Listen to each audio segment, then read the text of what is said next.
Elizabeth Stargiotti of Independent Book Review read Dark Wolf's Howl. This is what she had to say. Blending classic fantasy world building with the modern tensions of class, politics, and personal identity, Brenton Lilly's Dark Wolf's Howl is an action-packed commentary on the dangers of division.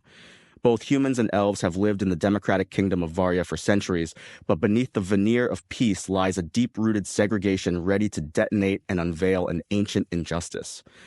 When Elisa, a young human woman with a vendetta against the state, teams up with a criminal gang to steal a long-hidden treasure from the palace, all she's looking for is a payout. Instead, her deception unveils an ancient conspiracy and unleashes a long-banished enemy. Pursued by her own government and haunted by newly exposed violence, she must team up with a rogue agent and a self-styled adventurer to not only avert the destruction of their world, but to confront her own role in perpetuating injustice.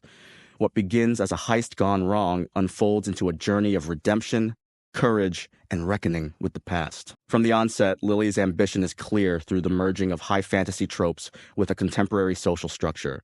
The setting of Varia, a kingdom with smartphones and bureaucracy, but also swords and ancient magic, is unique in the genre and full of potential. This fusion of modern life with mythic structure is refreshing, creating a sense of contrast that mirrors the story's themes of imbalance and duality. The hybrid world building also lends itself to brisk pacing and a flow of action that is easy to get wrapped up in. Likewise, the budding romance that unfolds between Elisa's two companions brings levity and a layer of nuance to moments of high tension, a reminder within the fighting of what there is to fight for.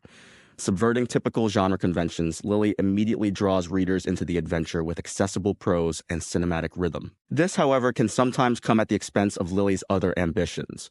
Though Elisa herself stands out as the emotional core of the novel, her deeply human arc from resentment to understanding, learning to let go of anger, and rediscover empathy isn't mirrored externally from her. While the novel begins with a promising critique of systemic inequality, and this theme is explored through many of the characters' arcs with depth and nuance, ultimately, it is Elisa's personal lesson about love, sacrifice, and accountability that dominates. That will resonate with readers who favor intimate, character-driven resolutions, but it could frustrate those expecting a broader reckoning. Still, this emotional arc carries genuine heart, and Lilly deserves credit for centering this story about accountability and redemption, rather than simple heroics. As the first in Lilly's Varia series, Dark Wolf's Howl offers a gateway to further exploration of systemic inequality. At its heart, it is an ambitious and heartfelt modern fantasy about courage, compassion, and the cost of change. Lilly takes familiar elements, elves, prophecies, and ancient wars, and threads them through a world that feels distinctly contemporary, inviting readers to reflect on how history shapes the present and how redemption can begin with a single act of bravery. For readers seeking a fast-paced fantasy adventure that wears its heart on its sleeve, Dark Wolf's Howl is a worthy addition to the genre, and a promising step in Lilly's creative journey. Amazon, Barnes & Noble, or at BrentonLillyAuthor.com.